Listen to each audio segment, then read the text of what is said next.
Okay, may hapon sa tanan. Anong si name? Name mo? Christian? Ah. Okay.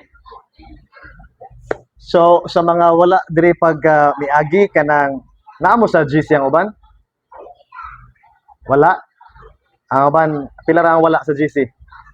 Kaya wala. Okay.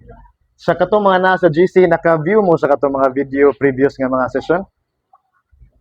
Ito nga mga video katong akong i-share dito, naka-view ra? Wala. So, ba na ra? How about sa katong previous nga session, kato siyang topic about nganong kinahanglan nga maghinulsol, naka-view ra mo ato? Wala, na busy. Sige. So, okay ra, madungog ra ko din ha. Sige, sa atong pag-start, mag-pray ta. Dira, lingkod lang mo din ha. Gamhanan og balaan nga mahal, salamat ani nga kahaponon nga maghatag namo, Lord, ang gi-pray nga hinaut ikaw magpanalangin sa mga session karon, nga hinaut Ginoo masabtan sa matag usa ang imong message karong hapuna. Amahan kini akong gi-pray diha nimo in Jesus name. Amen. Okay. So kani nga topic karon kay continuation ni sa katong topic pagka miagi. Ang topic pagka miagi kay nganong kinahanglan man nga mag hinulsol. Okay, kung ako masayop. Sakto? Kung nadiri pagka miagi. Sakto to no? Dahil nganong kinahanglan man nga maghinulsol. Now, karong hapuna mo focus ta about ani niya nga topic kaning sin or sala. Okay? Now, ay lang kay mo ka balaka, ay lang kay mo kahadlok nga naabaroy sin nga mahisgutan unya makayumo la nakahimo man ko ana. Okay? Ay lang ka balaka kay kano kitang tanan makasasala man gyud ta. Okay? Except ni na wala. Okay? So, ang ako assume nga wala. So tanan nato makasala man gyud ta. So kani nga topic karon kay kuan ay educational unya dayon nindot man nga makahibaw ta tanan natay knowledge about aning butanga sin. So before ta mo start kinsa may na ay gamay nga idea unsa na siya ang sin or sala. Dili sin kaning sa ato ang sin or ang dili sa sala kundi dili sala. Okay?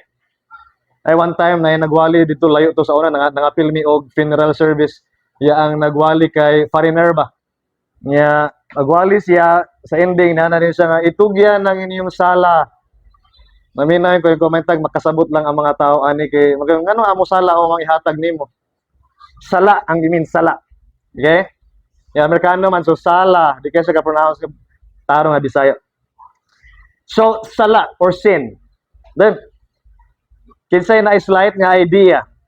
Okay? Nga pwede na pa available. Wala, gamay lang idea. Kung saan nasala, napay lingkuranan. Ana lang mo din ha. Sige, magbarog mo. Ha? Sige. So, start ta. Kung kulbaan lang siguro mo musulti, kasi naay ba knowledge. Sige. So, according sa Bible, dagan ta sa Bible sa iya sa kamatuoran. 1 John chapter 3 verse 4, whosoever committeth sin transgresseth also the law, for sin is the transgression of the law. So ang definition sa sin or sala sa Bisaya pa ni siya kanang malapas nimo ang balaod. Okay? So mayong ganitag sala, automatic idea i-save sa inyong mind. Nagpasabot na siya sa kanang paglapas sa balaod. Okay? Ang Bible gisuwat ni siya sa language nga Greek. Kung imong tanawon ang Greek nga language kay kuan makina siya rich. Grabe kana siya meaning. Ang iyahang added nga definition kana bitang wala ka katumong kuna siya meaning sa sin. So for example, mo ni siya ang target.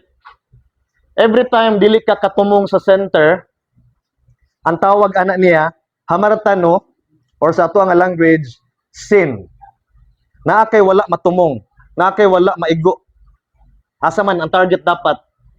Ang center. So ang center, mo na siya ang law sa Dios, ang balaod sa Dios. Every time ma-miss sa tao, meaning dili na nimo matuman, ang tawag ana niya sin. So mo ni ang law sa Ginoo, kita narata diri sa kilid-kilid, ang tawag ana niya sin. Okay? Now, unsa man sad ng law, unsa man ng balaod. Ang balaod kay set na siya sa commandments. Ang famous kaayo nga atong nahibaw-an ang kani siyang 10 commandments kay siya man ni ang gitawag og generalization sa tanan nga commandments. Okay? Kasi familiar aning 10 commandments. Kasi nakasag-u aning 10. Wala mo kasago, okay ra, way problema, pareho ta. Di naman pud kaayo ko masago sa 10. Okay? Importante kay bawa ka unsa na. Number 1, Exodus 20 verse 1 o verse 2 o verse 3. Basically, taas man kina diha, basically ang meaning o ang commandment number 1, ayaw pagsimba og lain nga Dios, gawas lang yun niya. Ang Dios kadaghimo sa langit ug sa yuta. Ayaw pagsimbag lain or ayaw paghimog lain nga imong simbahon. Number 2, Exodus 20 verse 4 to 5. Ayaw sad paghimog imong image sa Dios, nya then imo nang atubangon sa imuhang pag-worship sa Dios. Ano sa number 2? Ang uban nga mga kanang group gipang erase ni nila nga part, pero actually naani sa Bible, Exodus 20 verse 4. Then commandment number 3, ayaw gamita ang name sa Dios in vain or kanang useless kawang. For example, nag-joke ka karon, gamito nimo ang name sa Ginoo, ayaw na gamita kay dili na siya yano-yano nga name. Or kanang musulti ka sa imong isig katawo ni mo ana ka, uy tagay kog papel bi kay ningon biyang Ginoo patagaan ko nimo papel. Ana gigamit nimo ang name niya in vain. Okay?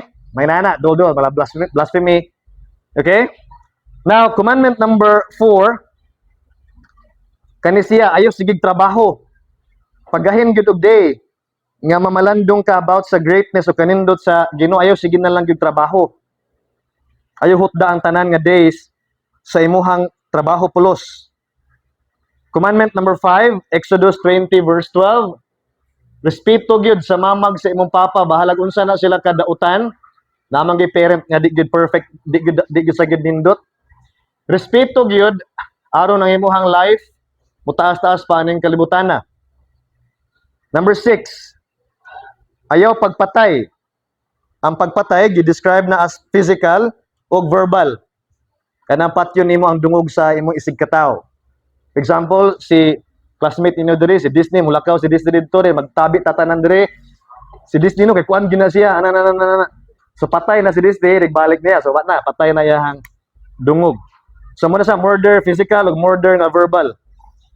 Commandment number 7, you must not commit adultery. Mo ni siya ang tanan nga sexual nga sins. Ang imuhang ang gamit nimo sa imong body. Adultery kanang naa kay bana, na kay asawa baron, dayon padto gikaglain, kanang kabit-kabit, kanang fornication, sex, tanan nga manner sa illegal nga sex, naay daghan nga illegal nga sex nga gi-mention sa Bible. Di ta katagsa-tag sa ani karon, pero may nang naanala mo general knowledge about ani. 8, ayaw pangawat.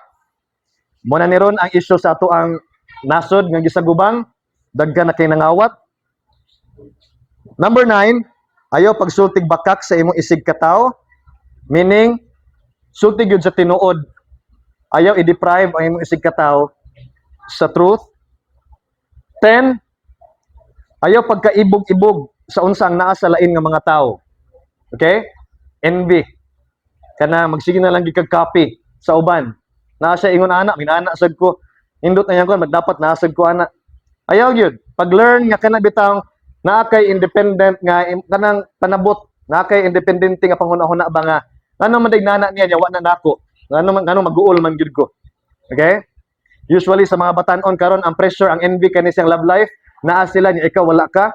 Ayog ka pressure, ayog ka balaka. Okay? Kay dili na maoray importanteng butang aning kinabuhia. Okay? So ayaw ana pag-ibog-ibog. So muna siya ang pressure kasagaran karon. So muna ang commandment number 10 basically summary niya. Muna ang commandments. Mayong gitag sala, basically nakalapas gani kaaning mga butanga, ang tawag ana sin. Okay? Wa gani ka katumong ani mga butanga, ang tawag ana niya sin. Now, kaning 10 commandments, naa pagay duha ka commandments nga diin na siya naka-base. Okay? Kay bawo mo ana, familiar mo ani? Mo ni ang gitawag ni Jesus Christ og two great commandments. Commandment number 1, love the Lord your God with all your heart, with all your soul, with all your mind. This is the great and first commandment. Commandment number 2, love your neighbor as yourself. These two commandments depend all the law and the prophets. Tanan ko nga mga balaod, tanan nga commandments naka-base ani. So meaning ang kaning mga law basically nagtudlo ni sa nato nga mga tao unsaon pag-love ang Dios ug unsaon pag-love ang imuhang neighbor, imong isig ka tawo. So mo ni siya ang instruction sa Dios nga gihatag sa tao unsaon pag-love ang Ginoo, unsaon pod pag-love ang imuhang isig ka tawo. So muna ang commandments, ang kaning 10 pwede nimo i-divide into 2. Ang first 5, 1, 2, 3, 4. Pwede 4. Muni ang pagpakitag love sa Ginoo. 5 to 10, muni ang sa imong isig katawo. So ang pag-treat nimo imong isig katawo. So pwede anaw na to. Kay muna siya basis sa tanan nga commandments. So, usa sa inyo may baw ang dapat aning commandments pod. Kaning commandments kabantay mo singular. Gitawag siya law. Wala mayngon og laws. Kanay S. Singular. Ngano singular naman na siya? Ngano gitawag naman na siya law nga napo man ang tanan kabuok. Kay tungod kani siyang tanan mo act ni siya as one. James chapter 2 verse 10, bisan kinsa nga magabantay sa tibok nga kasuguan, apan unya makasala siya sa usalang kabahin, malapason siya sa tanan. Okay, mo aktra siya as one. Okay? For example, nakalapas ka sa number 1. The rest ana 2 to 10 nalapas na nimo ang tanan. So therefore, sipyat usa, sipyat tanan. Di ka pwede makapili-pili nga ako okay ra ko kay okay ko sa 9. Sipyat lang ko diya sa 10 kay medyo naibog ko sa akong silingan nga naa say butang, naa say boyfriend o girlfriend. Sa 1 to 9 okay ra ko. Dili gyud ka okay sa tanan. Ano man, mo ni ang nature sa balaod. One mistake, tanan imuhang na mistake, singular ra siya. Now kung mag-wonder mo nganong naaman po'y balaod, ang answer kay naay Dios. Digid pwede ma-avoid. Tungod kay nag-exist ang Dios, unya ang Dios kay God ni siya of order, di gyud mawala nga naay law kay ang law mao man mohatag natog order. Hanay. For example, imagine ninyo kanin eskwelahan, imagine walay rule. Unsay may tabo? Sinutanaw gubot. Ngano man, ang estudyante pwede magmaestra, pwede magmaestro kay kung kasab-an ka, ngano magbuot man ka nga wa may rule, no? Ako'y manudlo rong adlaw, so moabot ron si Yani ni karon buntaga, good morning classmates, karon buntaga ako'y magmaestra na way mabuot na ako. Okay? Mga na ron si Kuan Abang, di ba pwede? Say labot niya magsingon, wala may rules. Okay? Or maabot si Mayor sa eskwelahan, patira niya diretso ang gate, hawa diya. Maguba. Ano man, say masuko, wa may rules. So, gubot kay sa tanan, why mahitabo nga kalinaw. So, ang Dios kay God of order man siya, therefore naagyoy balaod. Okay? So, nakuha na nato unsa na siyang definition sa sin. Walay confusion dihan dapita, walay question dihan dapita. Now, based atong gidiscuss kaganina kung sa din ang sin, naka-observe na mo sa status nato tanan. Kung mistake o sa mistake day tanan, therefore kitang tanan dire, guilty ta tanan dire, nga wa gyud di tay ayo tanan ngano man na mistake na sayo pa na nato ang tanan. Okay? Bisag kinsa, bisan kinsa nga classmate niyo dire nga buutan kaayo. Pinakabuutan gyud naa gyud na siya mistake nga nahimo. Okay? Now, according sa Bible, Romans 3 chapter 10, muni ni ingon dire, ingon sa nasulat, walay bisan kinsa nga matarong, bisan usa lamang, walay bisan kinsa nga nakasabot, walay bisan kinsa nga nagapangita sa Dios, silang tanan na nagpalayo sa tingob, sila nangahimong walay pulos, walay bisan kinsa nga nagabuhat og maayo, walay bisan usa na lamang. Muni siya reason nganong ang mga dili Roman Catholic dili mo believe nga si Mary walay sin. Muna siya reason. Na naman, na ay basis. Mabasa sa Bible nga ning declare na dire ang Ginoo og iyang apostoles, zero, walay matarong, wala bisan usa na lamang. Nga naman, tanan nga human nga descendant ni Adam, naamang gid tayo sayop. Naagid tayo sayop. So mo nang fallen ang tawag nato kay nahagba na ta, na-drop na ta, down, layo na gyud kay ta sa nga tanan sa standard sa Ginoo. So kung muna ang red, muna siyang standard sa Ginoo katong law, kitang tanan natas ubos. Kaning red nagrepresent sa unsa ang angay unta natong buhaton, kitang tanan asa na taron, nata diri sa dili unta angayan nga mga pangbuhaton. So muna giningon, na miss nato ang mark. Wa ta katuman. Wa gyud ta katumong. Kung diri sa school unsay standard diri nga grade nga dili ka ma-consider nga drop? 75? 74? So na kung below 74, unsa man ka? Hagbong. Wala ka katumong.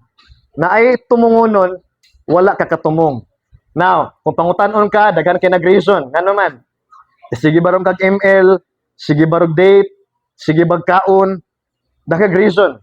Nganong below gid ka 74. Okay? Now, below 75, sige tuon. Sa ato ang situation kitang tanan naagid ta dinhi, wala gyud na nato dinha, kitang tanan pulos kita hagbong sa standard sa Ginoo. Okay? Now proceed ta sa mga evidence. Evidence aning ato ang situation unsa man gid ta kalala. Unsa nga sin? Si Apostle Paul nag-discuss siya ani sa Romans chapter 1. Ingon sa Romans 1:21. Because that when they knew God, they glorified him not as God, neither were thankful but became vain in their imaginations, and their foolish heart was darkened. Kita kuno mga tao kay wala nato gi-glorify ang Dios, nahimutang vain sa ato mga imagination. Meaning, ang tao, ninaghan ang iyang imagination nga mo-create na siya kaugalingon niya nga God. Kaning nasa picture, sir kailaan ni, God of lightning, or supreme si Zeus. Creation sa niya siya sa Greeks. Yun siya nailain hibawan nga God sa mythology. Sorry. Poseidon sa God sa usal siya sa dagat.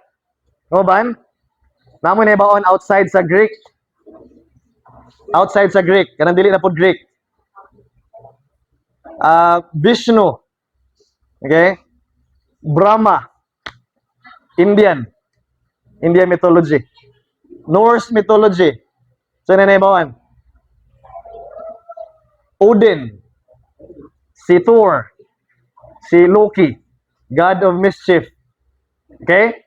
So daghan ka gi-imagine ang tao nga mga god niya, nahimo siyang vain. Ingon di sa Bible Romans 1:21 mo situation sa tao. Nahimo na siyang vain. Second, and change the glory of the uncorruptible God into an image made like to a corruptible man, and to birds, and four-footed beasts, and creeping things. Ingon si Apostle Paul, kita ko ng mga tao, ang glory sa Dios giilisan natin og something nga corruptible. Unsa man ang glory? Ang kanang bitong imuhang beauty, ay imong kanindot. For example, si Yashi, ang kana ihang naong ni Yashi, ako nang himuan og image siya, maghimo ko statwa ni Yashi nga ang ilong kay nabot diri. Ya akong pabarugon diha mana dira. Sige mo ni si Yashi ato ni siyang respetuan. Si Yashi musugot ana siyang kaugalingon nga ang ilong sa statwa nabot diri. Okay? Mana ka dili ngano man, dili na mo imong glory. Dili na mo imong glory, nausab na. Mao po ni sa case sa Dios. Sa Bible mabasa gini nato repeatedly, dili gusto ang Ginoo himuan nimo siyang image kay dili na ka-match ang kanang image sa iyang beauty, sa iyang glory.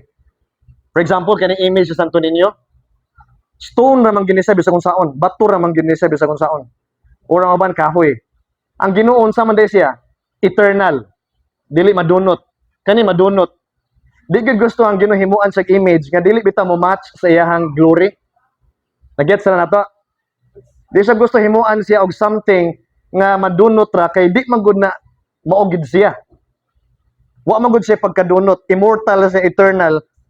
Wa ihimuan nimo siya image nga masunog ra, madugta ra, maguba ra, dili siya fit. Okay? Same sa akong example kaganina. Number 3 nga evidence ato ang pagka down nagibagsak na kayta. Romans 1:25, gi-change nato ang truth of God into a lie and worship and serve the creature more than the creator who is blessed forever. Amen. Ang nahitabo ron sa world atong kalibutan, ang creature, usa man ang creature? Binuhat. Mas nagdawat na ron og mas grabe nga praise og worship og service og offering kaysa creator. Okay? For example lang, ako tong example, ang current nga nahitabo, ang Fiestas de Danao, kinsa man ato ang gi-honor, si Saint Tomas de Villanueva. Tanan atong activity gi-offer to para niya. Prayers, kandila, mass, dance, festivities, tanan, gi-offer to para niya. Madungog nimo daghan ang mga tawo nga nagsigig sulti, mapasalamaton kay ani niya, mapasalamaton. Mas grabe pa ang pasalamat sa tao ngana sa creature kaysa creator. Mo gimin sa 1:25 ni Apostle Paul. Ang atong devotion sa creature mas grabe pa kaysa creator. Okay? Like example, for example sa boyfriend-girlfriend relationship. Kanang statement nga di ka makaginhawa kung wala siya, grabe na imong pag-worship niya. Apa mo kaswaya na? Okay? Grabe na imong devotion niya, nakalimot na ka, nagpaginhawa ni mong Ginoo, dili siya. Kamantay mo? Inosente na siya nga statement, pero grabe na siya og meaning. So grabe na ba? So ang creature, mao na ang imuhang mas girespeto og maayo kaysa creator. Mo ni ang nahitabo ron. Mo ni siya ang main nga reason nganong magbantay gyud ta dapat ana. Next. 1:28, and even as they did not like to retain God in their knowledge. Ang tao kuno karon kay dili na sa ganahan mahibaw more about God.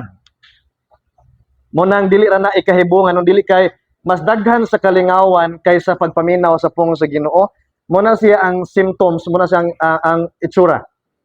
Kay mas interested ang tao ron dili sa Dios, di kay siya ganahan maminaw ani. Adto sa ganahan sa katong malipay sa maayo. Okay? Now, ingon diri sa Romans 1:24, ang effect ani tanan nga wala ta mo ila sa creator kaysa awat ta mo ila kaysa creator nata sa creature kayo sa binuhat na nag-worship. Ingon sa Bible, therefore God gave them up in the lust of their hearts to impurity, to the dishonoring of their bodies among themselves. Tungod kay ang Ginoo naglagot siya nga ang tao mas nahimong vain, dili siya ang gipalabi, gi-give up kuno ta sa Ginoo sa mga daotan nato nga mga lust, mga desires. Okay? Unsay gipasabot? Example number 1. Kani nga picture mo ni ang before ug after. Mo na ilang mga naong before sila nalulong sa drugs ka meth sa US, meth nga drugs. Mo nilang naong before, then ang tapad mo na ang naong nila after. Ang nindot nga mga naong nangahimo ng murag zombie. Ang ilang body nangadaot. Ngano man, ang ilang desire magsige sila hingos ana. Bisag kay bawo sila makadaot, sige hingos. Mo na gimin sa Romans 1:24, gi-give up sa Ginoo ang tao para maghimo sa daotan nga naa siyang kasing-kasing. So, muna ito makita ron sa ato ang mga society. Nangadaot ang tao tungod sa iyang mga feelings. Second nga example, giguba sa tao ang iyahang image, nga gihimo man ta according sa image sa Dios. Giguba sa tao ang iyang image. Muna na yung mga tao inani karon, grabe nakaguba, grabe naka-pierce, grabe naka-tattoo. Gidisfigure nila ang ilahang naong or ilang body. Munang kaniron kanang for example retoke, grabe kay nakaguba sa ilang mga dughan, ilong sa pagipangguba, mga disfigure na lang hinuon. Ngano man, desire sa iyang heart. Mo'y desire sa iyang heart. Okay? Third, wala na magawi sa ilang mga pagkalalaki. Di man gini supposedly ingon ani gid unta ang lalaki. Kato ni silang famous kay sa Thailand. para mahalinan sila silahang restaurant. Magsige sila ingon ani niya ang mga customer kailang kiyud-kiyuran while mangaon para ma-attract customer. So mga lalaking dagko niya dahil nag-iningon ana ning buwag na sila sa order. Kato atong gitanaw ka ganina katong law, ning buwag na ang tao sa order mo na nalagay sa ubos. Next example. Ingon sa Romans 1:26, God gave them up to dishonorable passions. Na kuno tay mga pagbati ron nga gilad na kaayo. Women exchange natural relations for those that are contrary to nature. Ang mga babae kuno nimbiya na sa natural nga pagkababae. Ang mga lalaki pod karon kay nimbiya na sa natural nga pagkalalaki. Muhimo nag mga acts like for example mga ingon ani mo ni ang kusog karon. LGBTQ movement. Okay? Ning change na. Mag-sex na lalaki to lalaki, babae to babae. Grabe na kunog passion sa usa og usa. Okay? Next nga evidence. Daghan people did not think it was important to have a true knowledge of God. So God left them and allowed them to have their own worthless thinking, and so they do what they should not do. Gi-give up sa Ginoo ang tao kay gahi man siya og gi-give up siya sa Ginoo sa kadautan sa iyang kasing-kasing para mohimo sa mga dili unta angayan panghimuon. Muna sa list ingon diri, every kind of sin, evil, greed, hatred, jealousy, murder, fighting, lying. They invent ways of doing evil. They don't obey their parents. They are foolish. They don't keep their promises. They show no kindness or mercy to others. Then, verse 32, they know God's law says that anyone who lives like that should die. But they not only continue to do these things themselves, but they also encourage others who do them. Bisag kay bawo na kuno ang tao nga makamatay dining sin, ning continue gid gihapon siya og buhat aning mga sin. Di ba true? Muni atong situation karon, bisag kay bawo na ta kadaghanan sa sin, continue ra gid padayon ang tao. Labi na usually kung mayon ta daghan bitaw ang naghimo ani, mas daghan, mas mugsunod ta kung daghan ang naghimo sa usa ka particular nga sin. So mo ni siya ang sin. Kung ato i-summarize, number 1, ang sala kay mo ni siya ang pagsupak sa balaod sa Dios. Number 2, ang pagsupak sa Dios, sa balaod sa Dios kay mo resulta ni siya sa daghan nga mga pagpakasala. Muna mahibong mo aning kalibutan na nasay nakahimo dito bag-o nga klase sa nay nagpakasal og kanding, nay nagpakasal sa yang rice cooker, na sa nakadog mo nga news, no? Pakasal sa teddy bear. Sa Japan, naghimo sila mga manikin, di na sila mga asawa, kay na may mga manikin nga ilang pwede ma-sex. Manong mga asawa pagod na may free diri nga wild tingog. Okay? So ning grabe na ang last, nanaghan ang sin, na ay murag bag-o nga sin nga ma-invent kada halos month. 3, ang Dios nagpakita sa iyang kasuko pinaagi sa pagtugyan sa tao sa daotan niya nga kasing-kasing para mobuhat og daghan nga sala nga magdala niya sa kalaglagan. So, kani di ato nakita karon sa ato ang society, evidence ni siya nga ang Ginoo nasuko sa tao. Dili ni siya evidence nga malipay ta nga grabe kay ta ka free. Actually kanito nakita ron sa ato ang time, evidence ni nga grabe na kay ta kalala sa sin. Layo na gyud kaayo ta sa Ginoo. Munang sa standard sa Ginoo, kung mobalik ta ani ato ang starting diri nga picture, ang standard sa Ginoo munang red, down na kaitang tanan diri sa ubos. Okay? Muna yun sa Bible, buwag na gyud kaita sa Ginoo. Og muna ang only way nga ang tao ma-accepted sa Ginoo, ma-forgiven siya ani iyang situation through ni Jesus Christ. Muna reason nga ning anhi siya diri sa kalibutan aron mo live magkinabuhi siya sa life nga di nato kaya nga ma-accomplish. Usa man nga life, kana bang perfect nga life ba? Kasi may makahimo diri perfect nga pagkinabuhi. Kana maka-promise gyud ka nga never ka nga masipyat. Wala. So kibaw mo kinsa ning himo ana? Si Jesus Christ mao tong ni ari siya bata, kamantay mo wala siya mo ari as adult. Ni ari gyud siya as a newborn, gipanganak gyud siya, nagdako siya, nagtuman siyang parents, Wa gi bisag usa ka sin kay ba mo ngano para to siya nato.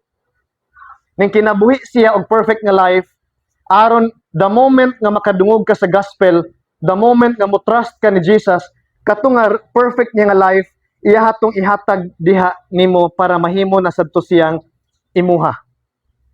Para na to. Mo nang karon kinsa man nga merit ang imong saligan para makasud ka sa langit.